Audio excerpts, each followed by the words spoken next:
While I have you here, Naledi, we saw that pre-sentencing hearing of your commander-in-chief. What's the EFF's youth command on what the sentencing could possibly mean for the future? Yeah, we are very clear on what this process is for us as the Economic Freedom Fighters Youth Command. We know that our commander-in-chief is targeted because he's leading the charge of our generational mission of economic freedom in our lifetime. I mean, we all saw it was a public spectacle when Donald Trump was engaging the president and the real president of South Africa, Rupert or John Steenhuisen, and the whole cabal.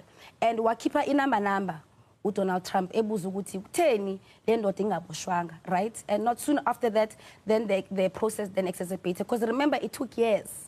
But right after that interaction, then the guilty verdict was given. It's not the first. We know this modus operandi. I mean, in America, it's been the modus operandi for many years, for decades, in fact. You know, with Eugene Debs, who was the first socialist candidate to contest president in the United States, he was imprisoned because he was fighting against World War I. Even in the South African context, we've got this particular. We know Nelson Mandela in the Rivonia trial. We know how the system, the legal system, is abused to target people who represent an idea. So what they want to arrest is not the commander-in-chief, Julius Malima. They want to arrest the idea that he is leading. They want to arrest the idea of economic freedom in our lifetime. And as young people, we rally each and every young person in the country to know that it's not that just the commander-in-chief that is being sentenced. It's not just the commander-in-chief that got the verdict of guilty. It's all of us who are saying the status quo must change. It is all of us who are saying land must come back to us. It is all of us who are saying we want our mineral resources to come back into our hands. So this particular charge requires all of us to be all hands on deck. That's why CT, hands off the commander-in-chief. The white people who brought us to this court, it is because they don't like being challenged.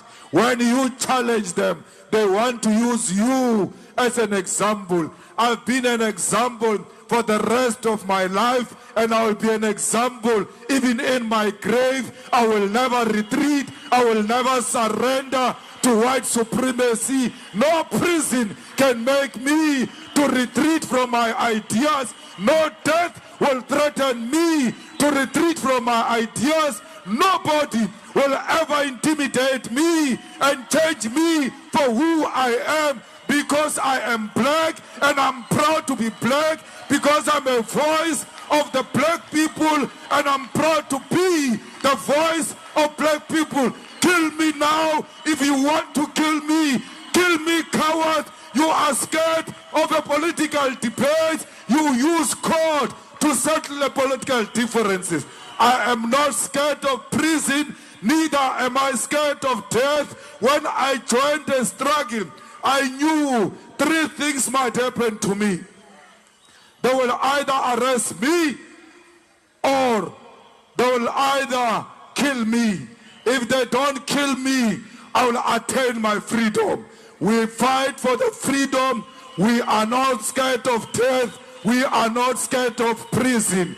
We are scared of poverty. We are scared of unemployment. We are scared of being landless. We are scared of living without our dignity as black people.